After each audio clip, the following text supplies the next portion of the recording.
The bright side of addiction is recovery.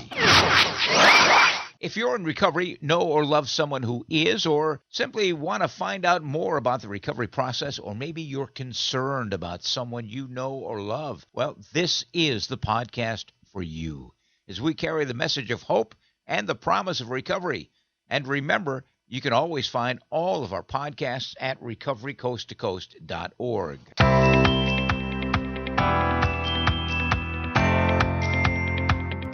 Welcome to Recovery Coast to Coast. You know, a few episodes ago, we featured actor John Larroquette, who has won 6 Emmy Awards as well as a Tony Award, and he owes his career achievements to being in long-term recovery. Now, I did that interview with John Larroquette prior to his receiving the prestigious Gold Key Award from the National Council on Alcholism and Drug Dependence. That was in New York City back in 2011. Now, we had quite a few emails from podcast listeners asking if his actual speech was available. Well, I managed to find that in my personal audio archives, and I'm going to share that with you in this edition of Recovery Coast to Coast. It is incredibly honest, poignant, and powerful. And in tribute to his long-term recovery, this podcast is being recorded and published on February 6th, 2023, the 41st year anniversary of John Larroquette's recovery. Here is a quick clip from today's podcast. I'm just a drunk, a common, ordinary, everyday drunk. I pissed myself, I stole, I lied, I cheated, I almost killed my family. Psychologically, certainly. Almost killed myself 5 times that I can think of that I should be dead. From pillows exploding from lanterns next to me that I used to read by this gas lamp, and I thought morning had come and the pillow was on fire next to my head. Broke my car twice into a wall at the 101 freeway and just happened to survive. Well, how? I don't know. The car was gone completely. So I should be dead. So I'm just a drunk. The full interview is coming up, and we will wrap things up with some thoughts on being powerless from Dick Van Dyke. I'm Neil Scott, host of Recovery Coast to Coast, and I want to begin by once again expressing my deep gratitude to you for listening. I realize your time's important. There are a lot of choices, many podcasts that you could be listening to. Thank you for listening to ours. Our website is recoverycoasttocoast.org. You'll find all of our podcasts there. Following 15 years of nightly broadcasting on iHeartRadio in Seattle, our podcast now features interviews with everyday people in recovery, as well as clinicians, authors, and recovering celebrities. They offer the promise of hope and the reality of recovery. Plus, we have well-vetted resources for individuals, families, and friends. We invite you to enjoy it and to share it with your friends as well. Recovery is an American way of life. You want to get in touch with us? We'd love to hear from you. Our email is recoverycoasttocoast@comcast.net. Recovery Coast to Coast is supported by Sundown M Ranch. It's one of America's oldest, least expensive, and most successful treatment programs. Now, if you're looking for a good treatment center, I urge you to put Sundown M Ranch in your research mix. There are a lot of treatment centers that'll give you a hard sell, basically trying to fill beds and make money. Sundown isn't like that at all. Their motto is the patient is the reason that we are here, and it reflects in the success in over 5 decades of successfully treating individuals and families with the utmost respect and confidentiality. Sundown M Ranch is recognized nationally for its quality programs and professional caregivers. Their innovative program utilizes a multidisciplinary team of certified counselors and medical professionals. Now, many of them actually went through treatment at Sundown many years ago. They also have a highly acclaimed adolescent program at Sundown. You know, with adolescents in particular, oftentimes alcohol and other drugs are not the only problem. Many of these young people have co-occurring mental health issues.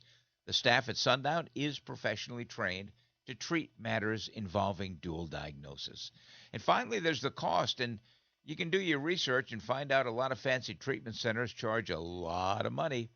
Not the case with Sundown M Ranch. And what makes Sundown stand out? Well, they have been successfully treating individuals and families for close to 55 years. In fact, it'll be 55 years next month in March. And their staff, not only well trained, but they treat each person with compassion, respect, and the utmost confidentiality. Treatment's a big step, I know that, and often a life or death decision. And it's often a life or death decision. And where you go for treatment is very, very important. Now, I've referred a lot of people to Sundown over the last decades and have never regretted it.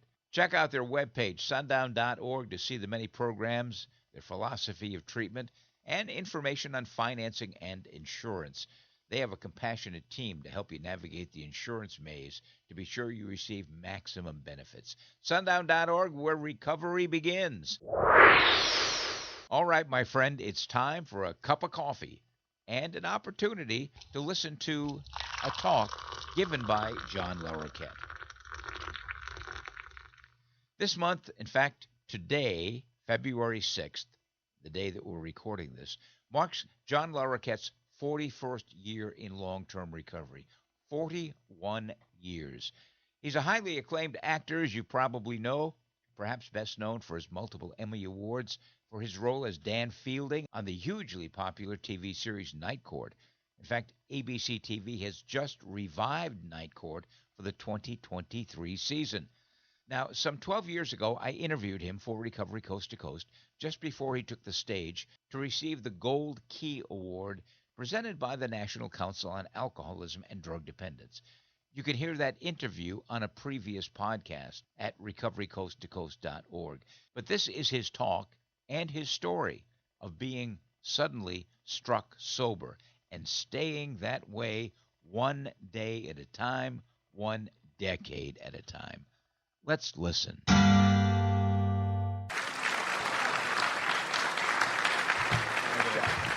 you. Wow. Hi.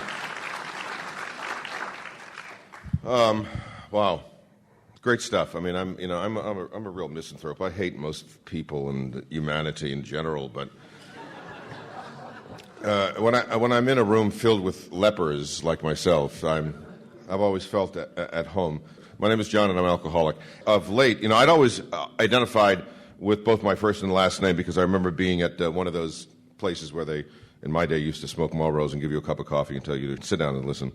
A guy told me, he said, you might as well let people know that your whole name because everybody knew you was drunk. They might as well know you're sober. And I'd always had that habit of doing that. And then with the age of the interweb, I started discovering talks that I'd given at closed meetings, conventions, etc., being sold on eBay. And so I sort of got into the habit of, again, just sort of dropping my last name. If it was Smith, I wouldn't feel so bad about it, but with a name like Larroquette, it's not the most common name in the world. And with the internet today, it's just, everything is so viral. And because this is not an actual meeting of the health club that I usually go to, I try to keep some distance between myself and it because I know nothing about it. I only know what happened to me and how I respond to the suggestions that were handed to me by some very old men in the basement of churches on Wilshire Boulevard in 1982, February 6th, 1982, when I first stopped drinking, the first day of sobriety for me. And I don't identify, I don't know why I'm a drunk. I certainly don't. I mean, I was born and raised in New Orleans, and certainly that's a good training ground for it when you grow up in a place that says on the bars, happy hour, any waking moment. But to be honest, I didn't drink as a boy. I didn't drink in New Orleans. I had a lot of relatives who died from that disease, but they never died of alcoholism. They died of falling down the stairs, or they died of... well, he had a weak heart, He just had a weak heart. Yeah, well, he weighed 400 pounds and, ate oyster po' boys and a case of beer for lunch. So, yeah, his heart was bad. But nobody recognized it, and I didn't know. I was an only child, grew up in a divorced family of a French Catholic, and so... my father was dead as far as my mother was concerned, so I never knew anything about the genetic component of this at all, and I didn't think I had a problem.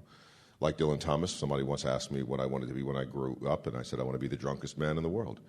It seemed like a decent goal, and I almost achieved it. But even the grandiose expectations of my drunkenness fell short when I would wake up in my own shit in a gutter in New Orleans, you know. And I don't mean to be crude, but, you know, one of the things that I always, you know, after almost 30 years of this, and I remember being on the Today Show once and telling Brian, and I must have been probably only about 20 years sober then, Brian Gumbel interviewing me and congratulating me for being sober, and I went, you know, that's really bullshit, because congratulating a drunk for not drinking is like giving a cowboy with hemorrhoids a trophy for not riding his horse. You know, it's not an achievement that I am, that I take credit for at all. I don't know why I'm sober. I was a very devout Catholic, a New Orleanian, hence I have very heavy atheistic tendencies at this point in my life. But I don't know what happened to me. I got sober one night. That's all I know. I was struck sober, sitting at a table, snorting heroin and drinking Johnny Walker Black, and I saw myself from across the room, and I thought, what a loser. And I looked at the friend that I was, that moment was over, and I looked at the fellow I was getting drunk with, and said I was going to go to the bathroom, got up from his table, walked out of his house, and never drank again. I don't know why. I don't believe in God. Well, it's not that. That's not quite true. I don't believe in the hand of providence. I mean, he should have saved Eric Clapton's child or the people in the South being killed by tornadoes. I mean, what the hell does he? He's got better things to do than save this one lousy drunk. But whatever happened, happened. And that fundamental shift in perception, as Carl Jung talked about, happened to me. From that moment on, alcohol didn't exist. Drugs didn't exist. They were not part of my reality. And I'm certainly grateful for that, because it wasn't a struggle. But then I realized, waking up the next morning, fantastic, I'm never going to drink or do that again. But let me ask you a question. How do you live? How do you live? And so I found this other group of guys who were sort of on the same road as I, and they had this sort of pamphlet, we call it, of suggestions that might help you realize that you were born doomed, but you don't have to stay doomed. And I followed those instructions very implicitly, to the point of being a complete asshole about it, actually. I would actually go into bars with the Big Book of Alcoholics Anonymous and find the drunkest guy I could and put the book next to him on the bar and say, you know, you need that, and be thrown out of bars for a whole different reason than I used to be thrown out of bars. But as a friend, we'll say, this rather rotund Jewish atheist who I immediately was attracted to when I walked into the program, became my first sort of life coach, as it were. And he said, you know, your job is to just carry the message to those that want to hear it. You're not an evangelist here. But the priest came out in me. I couldn't help it. But it's a phenomenal organization. This is a phenomenal organization because, you know, I travel a lot, and I see a lot of people who are involved in the community of recovery. Many of them I wouldn't spend time with because many of them, as you know better than I, are in it for a profit and not necessarily for the spiritual benefit of those that they are trying to help. We've seen commercials on television for it. I jokingly say when I got sober, I didn't know anything about treatment. That when I got sober, Betty Ford was still trying to decide what she wanted to drink that night. But I didn't know. I opened the Yellow Pages, and you know, luckily those two letters are kind of close to the top of the alphabet. And I saw it and walked into a room and literally was given a cup of coffee and a Marlboro cigarette, lit already for me, because I knew that I couldn't be able to drink the coffee, half a cup of coffee at that. Because you see, nothing like seeing 40 guys sit in a room like this, just splashing everywhere. But I just sat down and I listened. And, you know, being Catholic helped because I yearned for fellowship. I yearned, as I said earlier, euphemistically, but truly, I looked for the other lepers. I always felt different. We all feel different, you know, growing up. And I grew up in a town that loved to party, loved the bacchanal of Bourbon Street. But I always felt outside of that. My ego was tremendous, and I, like Andy Kaufman, always thought there was a camera watching me no matter where I was. If I was alone or in a group, I was special. I had a show that I had to do called My Life. Pathetic. And I had the habit of, really quickly, I'll just tell you how I found this, because I think it's amazing how the synchronicity of life works. I was the kind of drunk who would disappear, literally go away. Drink alone. I wasn't a carouser. I wasn't, particularly when you do a lot of heroin, because it has a tendency to keep you still. And so I'd find some place to hide so that I could do it, you know. And I had a friend's sailboat that I actually lived on for 3 months. Never got out of bed. Just snorted heroin and drank all day. Nobody knew where I was. And this time I decided to go away. And I came to on a plane, not knowing where the plane was going. I was in a blackout. I loved blackouts. I had to find out where it was going without seeming like a complete idiot. How do you find that out? I listened to the accents of the people around me. The hostess, the stewardess, as they were called in those days, I came by and I just blithely asked, by the way, how's the weather there where we're going? I didn't know. And I should have known. I wound up home in New Orleans because I had friends I could hide with and houses I could hide under and bars that I could hide in and live in. And I was gone for about a week, and I went back to L.A. And in order to cover my tracks so that it looked like I had some excuse, I checked myself into a hospital and called my wife, who put up with me and still puts up with me. Bloody hell, I don't know why. We've been married 35 years, although I say she's been married 35 years. I've been married for about 28. I checked into a hospital and called her and said, honey, I'm in a hospital because I know I've got a problem. And there happened to be that stupid blue book on the table next to me. And I sat and read it that day, and it came to me, oh, my God, I'm an alcoholic. It was like a light bulb went off. And the next thought was, well, thank God I know that. Now I can drink in peace. Now I know the problem. It's great. But that started this worm in my ear. Like in Star Trek, they put this thing in your ear. And it just kept eating at my brain until that night in February that I got sober. And I try to serve as much as I can.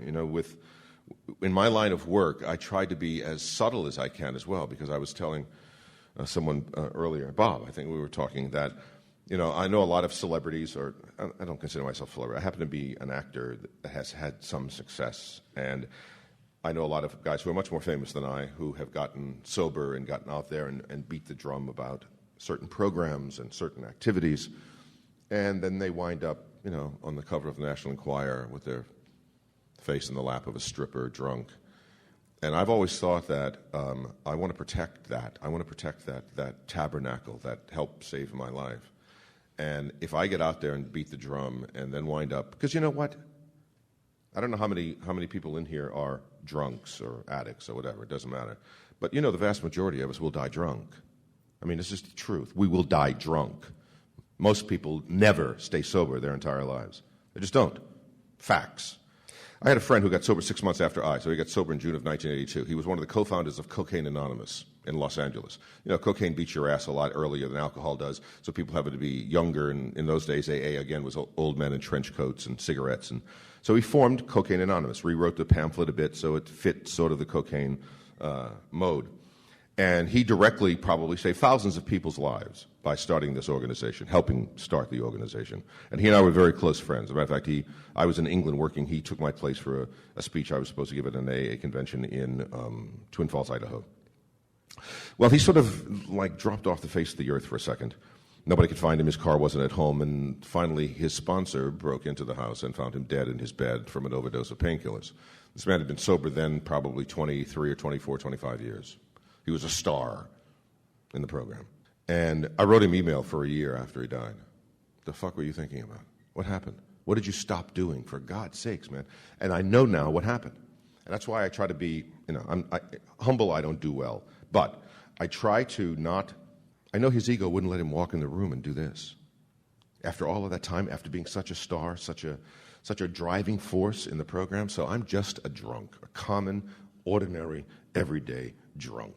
I pissed myself, I stole, I lied, I cheated, I almost killed my family, psychologically certainly, almost killed myself 5 times that I can think of that I should be dead, from pillows exploding from lanterns next to me that I used to read by this gas lamp, and I thought morning had come and the pillow was on fire next to my head.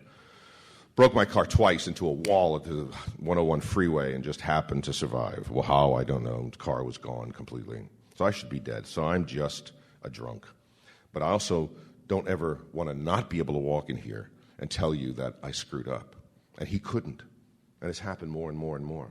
As, obviously the longer we stay sober, the fewer of us there are. I mean, take a cake when you're a year and there's, 15 people and say, yes, 5 years there's 10 people, 10 years there's 8 people, 20 years there's 4 people, 30 years there's you. Hi, I'm an old guy. It's a horrible thing. A horrible thing. But the joy is that you can survive and prosper and find that, in your drunkest, darkest hole that you crawled into. I sat with a gun on a table one morning and decided, if I don't shut this off, and I thought the best way to shut it off was to put a bullet through it. And so I went outside with the gun because I wasn't convinced it was strong enough to kill me. What? And I shot 3 rounds off into the garage door, and it went through the garage door, so I figured it would go through my brain skull.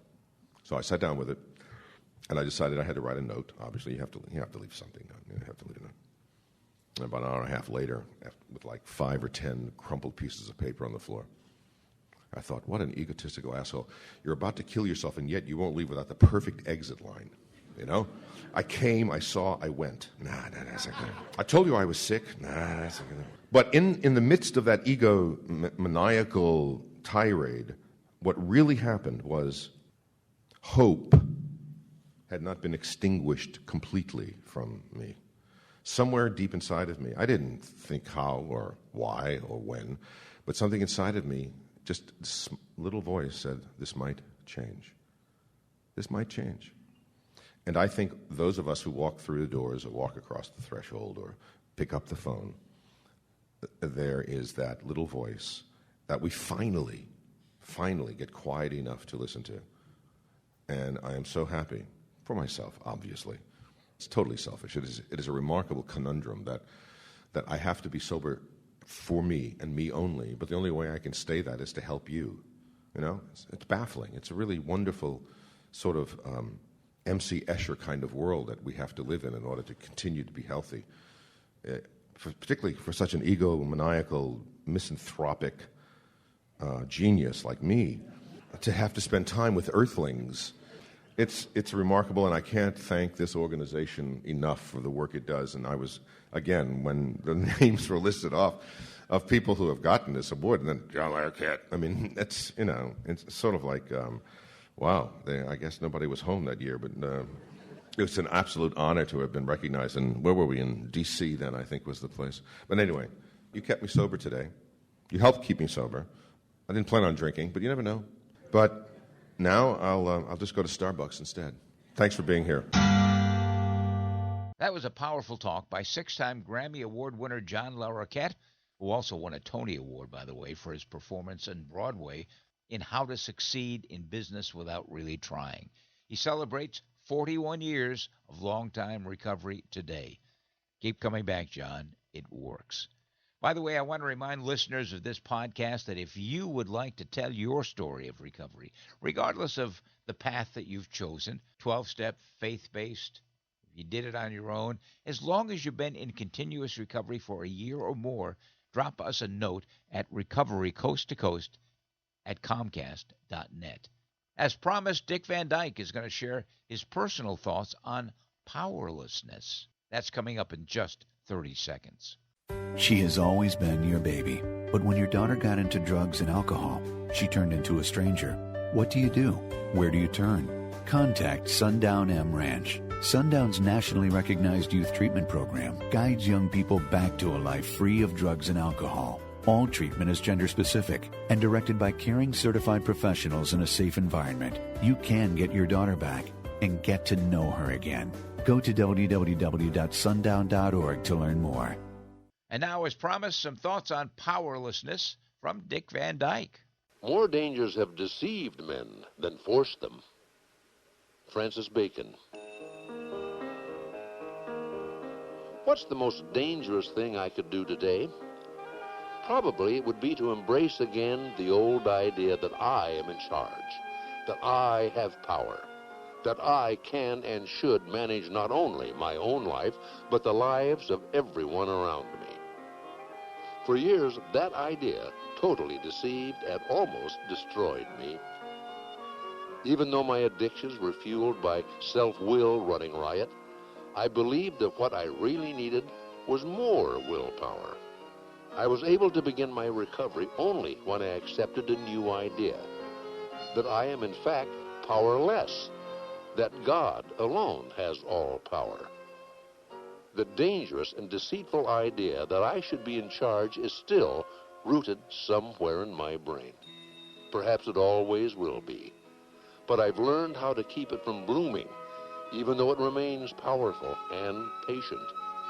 If I continue to do the things that keep my faith strong, if I remember what I was and remain grateful for what I've become, if I open my heart to others and listen when they open their hearts to me, then the old idea will remain just that.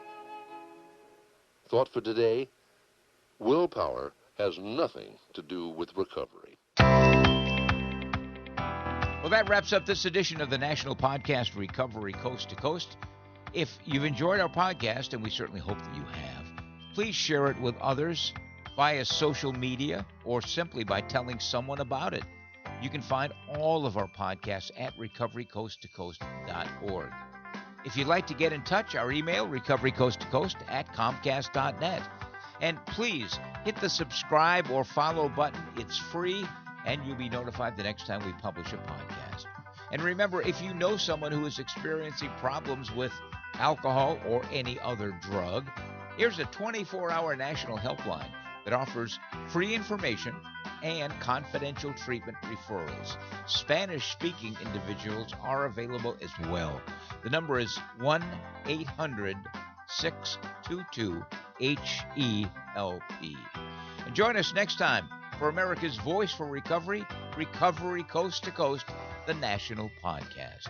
And another shout out to our sponsoring organization, Sundown M Ranch, where recovery begins. Sundown.org is their website. I'm Neil Scott, reminding you to stay healthy, to live in gratitude, and to be kind to others. Remember, the bright side of addiction is recovery. Pass it on.